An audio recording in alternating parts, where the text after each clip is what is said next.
Welcome to Season 3 of Time to Press Pause, Real Life Stories from the C-Suite. I'm your host, Ellen Williams, CEO of the Salient Strategist. And today, Ed Clementi and I are talking about his journey from executive assistant to managing director and the importance of betting on yourself. Ed Clementi is the founder of Inspired Fire, a leadership development company helping individuals and organizations ignite lasting impact through authentic, people-first leadership. Ed spent over 2 decades in financial services, rising from executive assistant to managing director at Morgan Stanley. His approach to leadership is shaped by his unconventional climb, his belief in doing what's right over what's easy, and his firsthand understanding of how culture and leadership are the 2 drivers of sustainable success. He's also the creator of the Totally Unacceptable podcast and author of the Firestarter newsletter. Welcome, Ed, to Time to Press Pause. Thank you, Ellen. Nice to be here. It's great to see you. You and I have been connected on LinkedIn for over 10 years, so I'm really excited to have our paths cross again. And although I did get a preview of your Press Pause story a few weeks ago, I'm really interested in hearing the full thing today. So please share your Press Pause story. It's super great to be here and share this story. It's really actually the first time I'm sharing this story in this kind of forum. I started my career just about over 2 decades ago. It kind of happened out of necessity. I was a young father trying to figure out what direction I was going to take, had aspirations of playing ball. But again, being a young father, it really hit home for me that it was time to grow up, become an adult, and put some of those dreams aside. I was coming up as a security guard, trying to figure out how I would make my way, get into the door of some company and build a career, whatever that career might be. I had no idea what it would be.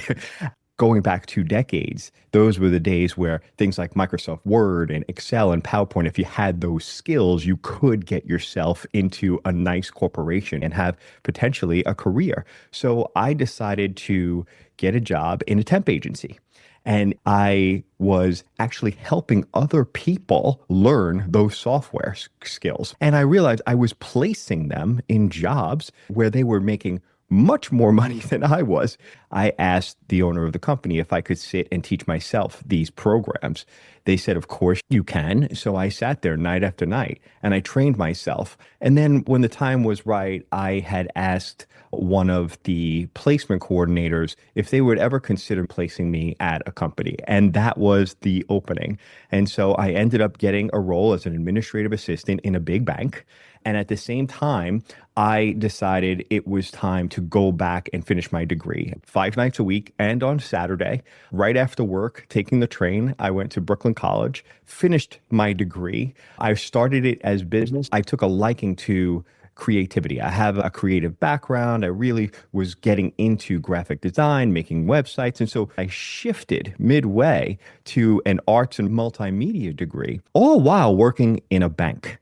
And right when I finished my degree, I started putting resumes out there and I got a really great opportunity working for Morgan Stanley as an administrative assistant. And all the way I was thinking, let's just get in, make some money, and who knows what opportunity might be out there in the future. Now I had a college degree.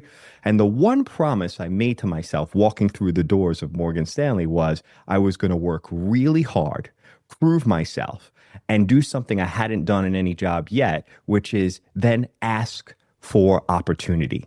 And I did that. And so in my very, very first day at Morgan Stanley, they were so gracious and they were happy to have me.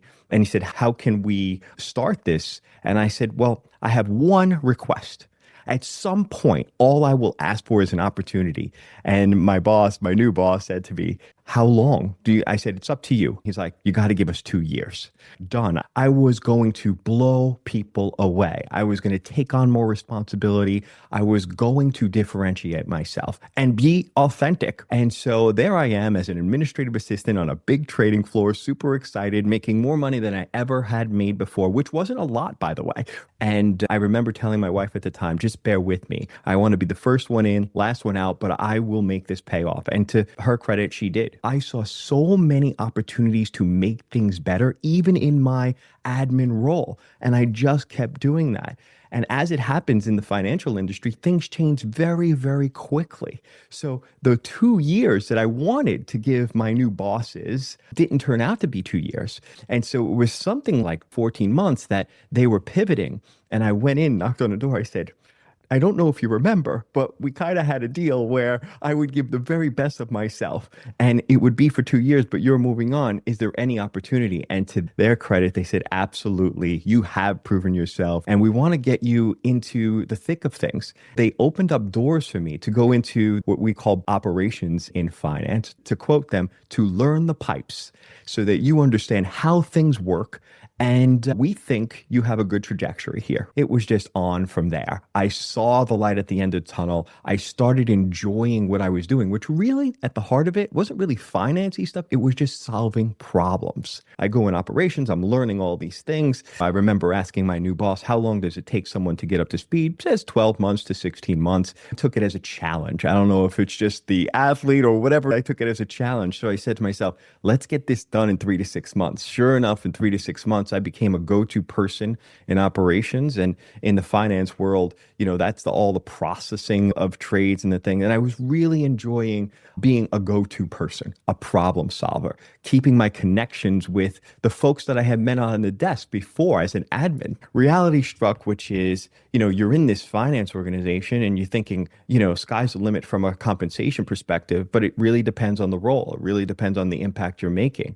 And I didn't see those numbers reflected in the effort in my current role. And I had the necessary conversations. And luckily, I had built really good relationships. But once again, I had to really understand my value and not be afraid to ask for what I felt I was worth.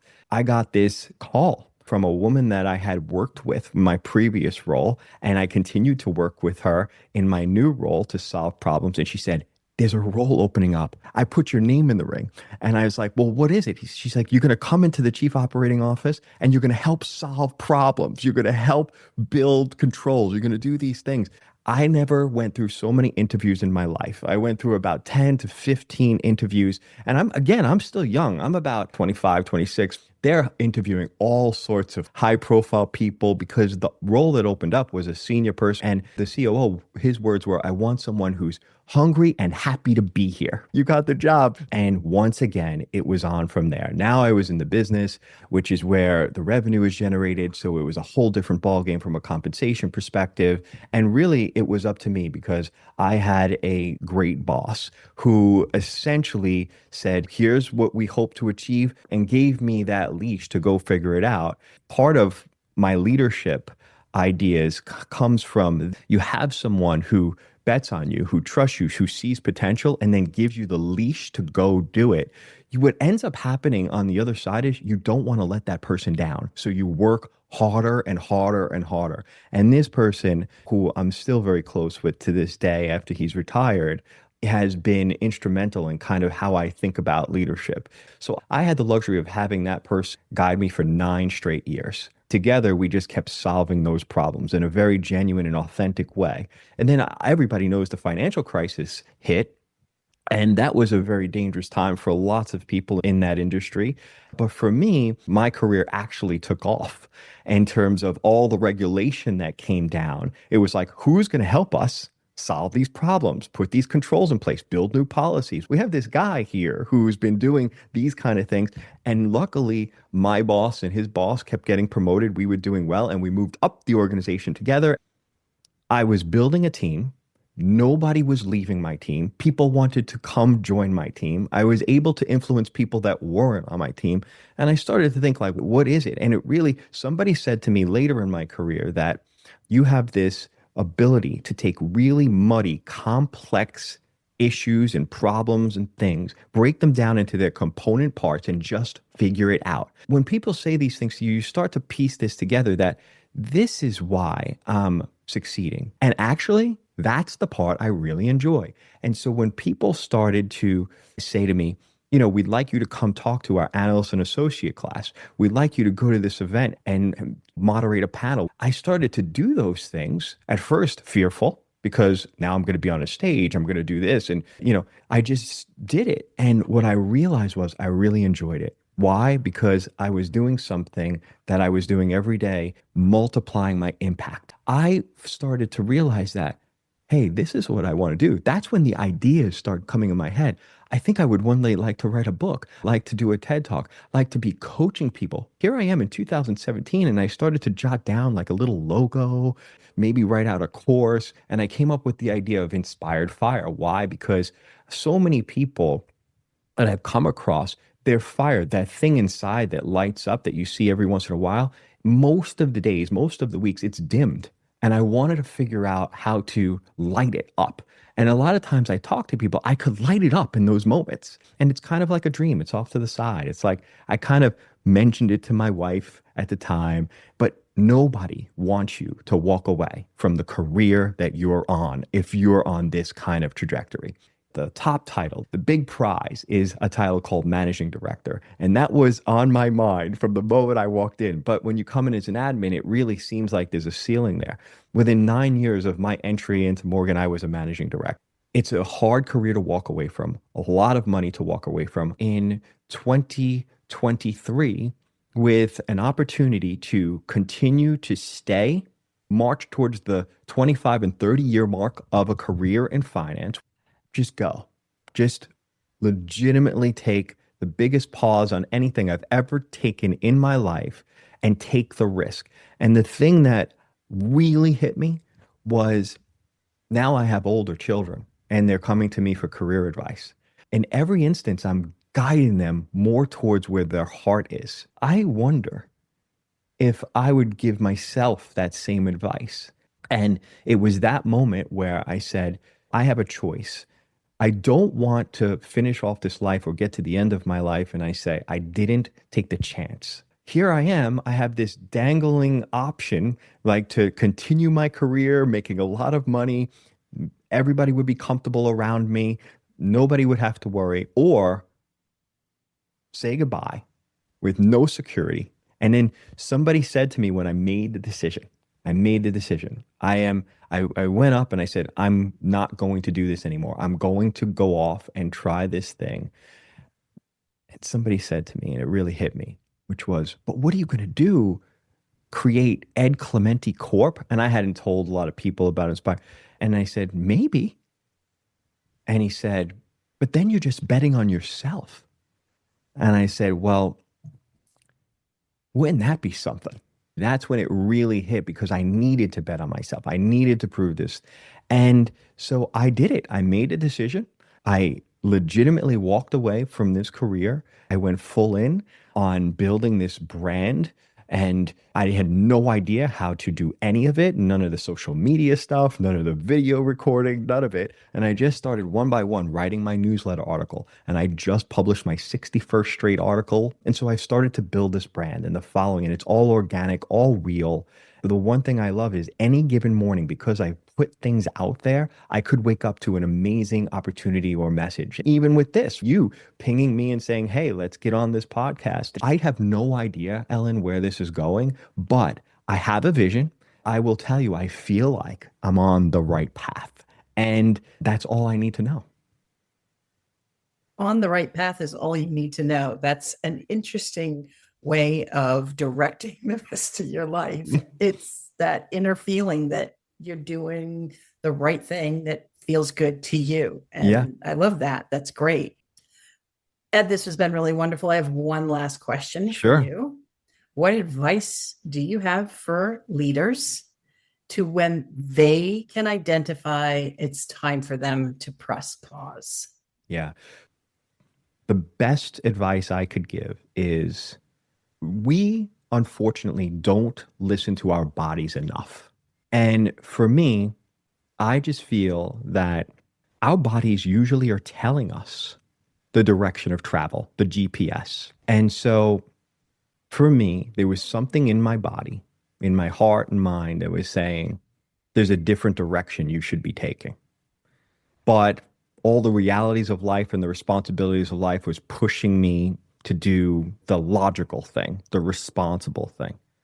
Listen to your body. Listen to your heart, listen to your mind. And it's even broader than in your career, right? You think of other things in our lives. Usually our bodies are telling us whenever you start to feel like your value set, your being is not in alignment with the direction you are in or headed, I think it might be time to press pause and figure out why.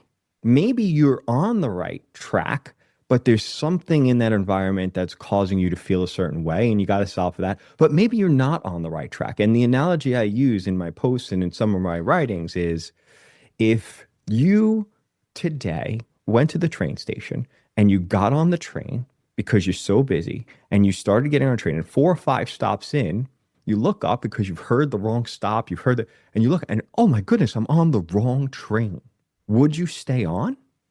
And the answer is no, you wouldn't. You'd hop off. And I think it's just like that. The unfortunate truth is we stay on the wrong train too long, lots of us. For me, the advice I would just simply give is when your body starts to speak to you and you feel like this misalignment with values or what have you, it might be time to press pause and at least figure out why. Identifying the why is always a good idea, and definitely staying on the wrong train. I definitely see myself as have been on the wrong train in the past. And I love that analogy. I think I'm a very visual person, so that was perfect for me. Totally saw that story and totally connected with it, as I think most of my listeners will as well. That's great. That's great. Ed, thank you for your wisdom. Thank you for sharing your story for, I guess, the first time in this platform. Yes. I appreciate you being here. And it was really wonderful to have you here on Time to Press Pause. Oh, it was a pleasure, Ellen. Thank you for having me. Thank you for listening to Season 3, Episode 1 of Time to Press Pause. If you'd like to learn more about Ed, please visit edclementi.com. If you'd like to learn more about me, please visit my website, thesalientstrategist.com, or reach out at ellen@thesalientstrategist.com. And please listen again wherever you listen to your podcasts.